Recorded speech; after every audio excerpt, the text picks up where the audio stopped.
Hello friends, कैसे हो आप सभी। मैं उम्मीद करता हूँ डरे हुए होंगे। अरे डरे हुए कैसे।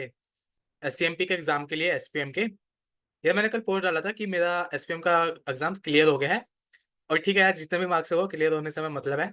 बट मैंने जो पढ़ा था एक दिन में ही क्लियर किया है। उससे काफी लोगों को लग रहा है कि यार कर कैसे लिया, क्योंकि मैंने दो चीजें मेंशन की थी। एक तो आईसीए के स्टडी मटेरियल को मैंने थैंक यू किया था, क्योंकि आईसीए ने सच में इतना अच्छा ड्राफ्ट किया हुआ है ना। और सेकंड क्या है, मैंने वहां पे मेंशन करते थे एक दिन में, जिसको सुन के कई जनों के आ रहे कि भाई तूने एक दिन में 500 पेज कैसे रीड कर लिए। यार टू बी ऑनेस्ट, पास होने के लिए हमें जितना करना है अच्छे तरीके से करना है। मैं उसी चीज को लेके चला था स्टार्टिंग में, और एंड में भी मैंने उसको फॉलो किया।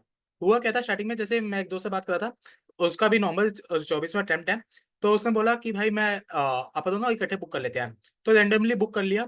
तो मैंने सोचा चल 3-4 दिन में अच्छी खासी तैयारी हो जाएगी।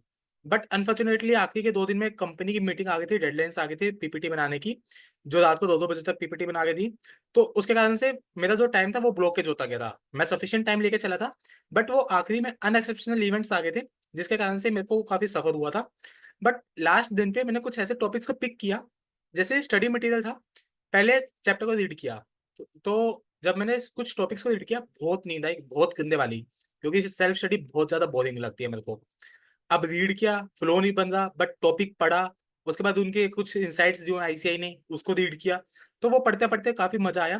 फिर जैसे पहले दो चैप्टर, पहले दो ना लेंथी बहुत लगेंगे आपको, 60-70 पेज कुछ का है पहला चैप्टर, और दूसरा 90 कुछ पेज का है। बट टू बी ऑनेस्ट, उसके अंदर कुछ ऐसे टॉपिक्स हैं, वो बड़े इजी हैं, और वो बड़े फैलो है कि मतलब आईसीआई ने एक्सप्लेन किया हुआ है उसे बहुत डिटेल मैनर में। अगर आप उनकी खाली कॉन्सेप्ट्स को पढ़ लोगे, और पीछे के एमसीक्यूज हमें करके जाने हैं। अगर आप पीछे के एमसीक्यू एमटीपी करते हैं, तो एक तरफ से आप सिक्योरिटी हो, क्योंकि जो एग्जाम में देखा गया है वो पेपर ऑन एंड अराउंड वही घूमता रहता है। मैं एमटीपी के ऊपर भी वीडियो लेके आऊंगा कि कैसे सोल्व करना है। अब उसमें हुआ क्या था एग्जाम में, कि अगर मैं बोलूं जैसे 50 क्वेश्चन आए थे, हमें 50 में से 25 चाहिए पास होने के लिए क्वेश्चन, क्योंकि दो का एक होता है, 50 मार्क्स आपके आ जाएंगे। अब अगर मैं एवरेज निकालूं, तो मैं बोल सकता हूँ 30 क्वेश्चन ऐसे थे एप्लीकेशन बेस्ड, जिसको अगर आप, मैं कुछ अभी टॉपिक्स बताने वाला हूँ इस वीडियो में, अगर आप उनको कर लेते हैं, तो श्योर श्योर आपके वो टॉपिक्स कवर हो जाएंगे पेपर के हिसाब से। और वो बड़े इजीली मैनर में हो जाएंगे, बड़े ही प्यारे टॉपिक्स हैं। उनके साथ साथ कुछ क्वेश्चंस ऐसे हैं, जैसे आपने अभी आर्टिकलशिप की होगी, तो आप उसमें अपना कॉमन बेस हो गया, कुछ आपने इंटर में कोस्टिंग पढ़ी है, आप उनको एप्लीकेशन बेस पे लगा के आपके क्वेश्चंस अच्छे तरीके से बिना टेंशन निकल जाएंगे। पहले ही रिकमेंडेशन मैं आपको देना चाहूंगा, प्लीज क्लासेस मत परचेज करना। फालतू में 3-4 हज़ार रुपए का एक्सपेंस मत लगाना यार। आपका स्टाइपेंड इतने बड़ी मेहनत से कमाते हैं, या आप अपने पेरेंट्स से लेके लगा रहे हैं, तो प्लीज वर्थ करना वैल्यू की। चलिए अब पहले एक बार टॉपिक्स दिखा देता हूँ कि कौन कौन से टॉपिक्स हैं जो आपको काफी हेल्प कर सकते हैं। देखिए मैंने कुछ चैप्टर्स पे रेड हाईलाइट किया है, तो वह रेड वाले को प्लीज प्रायोरिटी बेसिस पे देना। और ये चैप्टर आपके, मैं मानता हूँ 7-8 घंटे में हो जाने चाहिए। इसमें से एक ट्रांसफर पैसिंग है, उसके लिए अलग से 1.5 घंटा, ये आपके 9 से 10 घंटे में हो जाएंगे चैप्टर। पहला चैप्टर है, मैंने अभी बोला है कि ये टाइम लेता है, बट बड़ा ही प्यारा चैप्टर है और कम टाइम है। इसमें वैल्यू चेन एनालिसिस हो गया। मैंने कुछ टॉपिक को हाईलाइट किया कि अगर आप चैप्टर में जाते हैं, तो पढ़ना हमें सब चीजें हैं, क्योंकि ये देखो मैं ये नहीं बोल रहा कि आप सारे करके जाइए, थोड़े बहुत चैप्टर में जो आप ब्लैक छोड़ रखे हैं, ये ऑप्शनल बेसिस में है। अगर आप करते हैं वेल एंड गुड है, अगर नहीं करते हैं तब भी आपका काम चल जाएगा। और मैं इसमें प्लीज नोट डालना चाह रहा हूँ, ये रिकमेंडेटरी है, कि जो मेरा एक्सपीरियंस है, कुछ मेरे दोस्तों का एक्सपीरियंस है, मैं वो सब से शेयर कर रहा हूँ यहाँ पे। अगर आप बोलते हैं मैं यही करके गया हूँ, वो ये वो, प्लीज सवारी अपने सामान की खुद जिम्मेवार है। अब पहले चैप्टर में से value chain analysis, strategic position analysis, इसके अंदर ना एक मेंडलो मैट्रिक्स है, उसको क्वेश्चन बहुत पूछ लिया जाता है। कोस्ट ड्राइवर एनालिसिस, फिर गेन कॉम्पिटिटिव एडवांटेज, फिर माइकल पोर्टर का। सेकंड चैप्टर में कॉस्ट ऑफ क्वालिटी, इसके अंदर ना 4 टॉपिक आते हैं। प्रिवेंटिव कॉस्ट आती है, अप्रेजल कॉस्ट आती है, इंटरनल कॉस्ट फेलियर आता है, और एक्सटर्नल कॉस्ट फेलियर। इसके ऊपर आपका एमसीक्यू बोलो, केस स्टडी बेस्ड क्वेश्चन फंस सकता है। और केस स्टडी में 4 क्वेश्चन भी लेकर चलूं मैं, 3 से 4, तो यानी 6 से 8 नंबर के, मतलब 99.9% चांसेस के आने के। प्लीज स्टडी मटेरियल वाले क्वेश्चंस को करके जाना, और इसको समझना कि ये कहना क्या चाह रहा है, तभी करके। थर्ड चैप्टर में आ जाते हैं जस्ट इन टाइम। इसके मेरे पेपर में क्वेश्चन आया था कि एक पहले ट्रेडिशनल वाला दे दिया, फिर उसने जस्ट इन टाइम का दे दिया, फिर उसने कुछ कोर्स दे दी कि पहले वाले में इतनी कॉस्ट आ रही है उसकी, सेकंड वाले में इतनी आ रही है, कि आप ये बताइए जस्ट इन टाइम करके उसको प्रॉफिट हो रहा है क्या नहीं हो रहा है, इस तरीके से क्वेश्चन। तो ये बड़ा प्यारा क्वेश्चन था, अच्छा था। अगर आप नहीं भी रेडी करके जाते हैं, क्या तो आप वहां पे सोल्व कर दे रहे हैं। 5S का कॉन्सेप्ट है, कॉन्सेप्ट ऑफ सिक्स सिग्मा, इसको पढ़ लेना। फिर फोर्थ से फिफ्थ को मैं ऑप्शनल लगा हूँ, क्योंकि इसको मैंने भी रीड नहीं किया। अगर आप भी नहीं करोगे तब भी आपका काम चल सकता है। क्वेश्चन आया था इसका, जैसे फोर्थ में से इसका क्वेश्चन था इस तरीके से कि जैसे एक बाइक मैन्युफैक्चरिंग कंपनी है, समथिंग ऐसा कुछ क्वेश्चन था, मेरे को अभी एग्जैक्ट याद नहीं आ रहा। उसमें उसने दे दिया कि भाई फिक्स कॉस्ट उतनी है, वेरिएबल कॉस्ट इतनी है, मार्केटिंग कॉस्ट इतनी है पर यूनिट। फिर इसने बोला कि भाई आप पर यूनिट कॉस्ट निकालिए, मार्केटिंग का बताइए कि शायद 1,15,000 यूनिट्स थी जितनी मेरे को याद आ रही है। तो 1,15,000 के हिसाब से जैसे इसने दे दिया कि भाई 500 यूनिट्स पे इसकी 2 विजिट लगती है, तो कुछ डिवाइड करके इसकी यूनिट्स निकाल के उसका कोर्स था। तो यार अगर आप उसको रीड करें बेस्ट है। अगर आप नहीं रीड करते हैं, आप उस टाइम पे एप्लीकेशन माइंड लगा के इनको सोल्व कर सकते हैं। तो इसी के साथ बड़ा अच्छा क्वेश्चन था, पढ़ के बड़ा मजा आ रहा था। फोर्थ फिफ्थ सिक्स को मैंने ऑप्शन में डाला है। अच्छा सेवंथ पे आ जाते हैं, सेवंथ भी ऑप्शनल। फिर eighth, eighth nine tenth eleventh, ये इतने छोटे चैप्टर हैं, आपके 2 घंटे भी नहीं लगेंगे। मतलब tenth eleventh, tenth chapter 18 pages का है और इलेवेंथ चैप्टर 10 पेजेस का।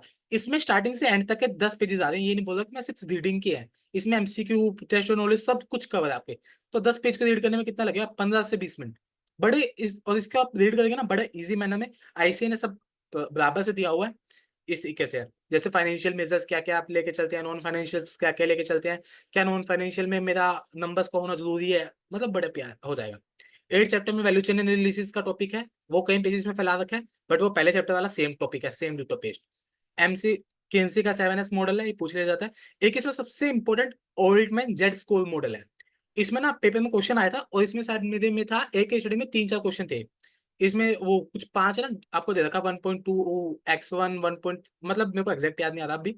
वो equal to multiply dash underscore multiply x2 plus underscore. Underscore इसलिए क्योंकि मेरे को पता है वेरिएबल याद नहीं आ रहा, मल्टीप्लाई x3। कि मतलब उसके अंदर ना x5 तक है 5 कंपोनेंट्स। पहले उसने पूछा x1 का मतलब क्या है, x2 का मतलब क्या है, और ये मेरे माइंड में इससे स्किप हो गया था। तो इस करके मैं इसको अच्छे तरीके से बस जय माता दी कर दी थी। तो इस तरीके से प्लीज आप देख लेना, ये बड़ा इंपॉर्टेंट टॉपिक है। फिर 9 chapter 10th 11th 12th। 12th chapter divisional transfer pricing बहुत इजी चैप्टर है। इसको आप एक बार देखते हैं बुक से तो बड़ा अच्छा है। इसका एक एमटीपी में क्वेश्चन है, आप वो देख लीजिए, आपका मतलब अच्छा रहेगा पेपर। इसमें जैसे मेरे से पूछा गया था मिनिमम ट्रांसफर प्राइसिंग का फॉर्मूला क्या होता है, मैक्सिमम का फॉर्मूला क्या होता है। 4 क्वेश्चन थे 8 नंबर के। अच्छा 2 क्वेश्चन प्रैक्टिकल थे जो मेरे से थोड़े बहुत सॉल्व नहीं हुए थे, सही था तो, बट कर दिया था हाँ जैसे तैसे मैंने। 13 चैप्टर स्टैंडर्ड कॉस्टिंग का है, वो थोड़ा हाई लेवल का है। अगर आप इसको ऑप्शनल में लेके जाते हैं तब भी कोई दिक्कत नहीं है। इसका क्वेश्चन भी जैसे ऐसे आया था कि एक मार्केटिंग वाला बंदा है, उसका सेल्स का वेरिएशन इतना है। तो उसमें ना 3 वेरिएशन दे रखे थे उसने सेल के। एक ओवरऑल कुछ वेरिएंस दे रखा था, एक मार्केटिंग वेरिएंस दे रखा था, एक परफॉर्मेंस पता नहीं एरिया बेस्ड वेरिएंस था। उसमें बाद में उसने ना जो ओवरऑल वाला था उसका पॉजिटिव था, फेवरेबल था। नीचे वाले एक फेवरेबल था एक एडवर्स था। तो उसने पूछा कि भाई अगर नीचे वाला एक नेगेटिव वाला, बट आप उसको क्या वेरिएबल कंपोनेंट दोगे, सैलरी का नहीं दोगे। इस तरीके से एप्लीकेशंस बेस्ड क्वेश्चन थोड़े ज्यादा थे। तो मैं तभी बोल रहा हूँ 25 से 35 क्वेश्चन मैनेजेबल होते हैं। 35 अगर आपको बिल्कुल, अगर आपको चाहिए कि मेरे को 90+ चाहिए, तो आपको पूरे चैप्टर्स अच्छे तरीके से गो थ्रू करने चाहिए। हाँ ये वाले सारे आपके मैनेजेबल है, अच्छे तरीके से हो जाएंगे। अब मैं इसमें एक चीज बोलना चाहूंगा, आपको रिकमेंडेशन देना चाहूंगा मेरी तरफ से, कि यार कभी भी आप उस चक्कर में मत पड़ना। कि जैसे मेरे टाइम पे क्या हुआ था कि 2 चीजें आई थी। पहले लोगों ने बोला कि यार ये बंदे पढ़ के गए इंपॉर्टेंट टॉपिक्स हैं तो इसको करके जाए, नहीं करके जाए। अभी वो टोटली मेरी मर्जी आ जाते हैं, मेरे को करने के नहीं करने। मेरे को था कि नहीं, मेरे को खुद की स्ट्रेटेजी फॉलो करनी है, सब खुद से करके जाना है। तो मैंने स्टडी मटेरियल को प्रेफर किया, क्लासेस लेने का मन था। बट वही दोस्त ने बोला कि यार पेपर बुक कर लेते हैं, तुम सडनली बुक किया। फिर अब मैं क्लासेस लेता कब, वो 2-4 दिन में क्लास देते हैं, मैं इंस्टॉल करता इस चक्कर में। तो मैंने परचेज नहीं किया। अगर मेरा अटेम्प्ट लगता मैं जरूर परचेज कर लेता, बट फॉर्चुनेटली मेरा निकल गया। सेकंड, मार्केट में ना कुछ पीडीएफ आई हुई है कि 22 पेज की पीडीएफ है, 25 पेज की है, उसमें बहुत टॉपिक्स हैं। वो मैंने प्रिंट भी किया था, बट उसमें बहुत छोटे छोटे टॉपिक थे। बट यार उसमें ना एमसीक्यूज लिखे हुए हैं, वो पेपर में फंस जाए तब भी आपका लक है, नहीं फंसे आप बुरा मानेंगे तो उसमें यार इन चीजों से अच्छा ना, मैं आपको एक रिकमेंडेशन दूंगा। जो आपके ये कुछ चैप्टर्स मैंने बताए ना रेड मार्क किए हुए हैं, अगर आप उनको कर लेते हैं, आपका कॉन्फिडेंस ऑटोमेटिक बिल्ड हो जाएगा। और पेपर ना आप 12 या 4 बजे वाला बुक करना, क्योंकि 9 बजे वाले में दिक्कत पता है क्या है? 9 बजे वाले में आपको 1-1.5 घंटा जाने में लगेगा, या कहीं भी कुछ है, आप सुबह हड़बड़ी में भागे हैं। अगर आप 12 बजे या 4 बजे वाला लेते हैं, और हो सके संडे का बुक कर लेना अगर आपकी अभी छुट्टी नहीं पड़ी है, क्योंकि देखो सैटरडे ऑलमोस्ट ऑफ ही होता है, या हाफ डे होता है, या मतलब लाइट डे होता है, जो भी है ऑफिस भी जाना पड़ता है तो मैनेजेबल होता है। तो सैटरडे को आपको तैयारी करने का दिन मिल जाएगा। अगर आप 12 या 4 बजे का लेते हैं तो 2-3 घंटे वहां मिल जाएंगे। अब मैंने ये सारे चैप्टर्स पढ़ लिए थे, फिर अब वो मेट्रो में अगले दिन जाना था, तो तब मेरा मन नहीं था खास, बट एक दोस्त के साथ जा रहा था।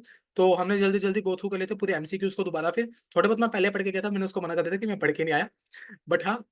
तो इस तरीके से फिर आपको वो 12 या 4 बज जाएंगे तो आपको वहां से पढ़ने का अच्छा खासा मौका मिल जाएगा।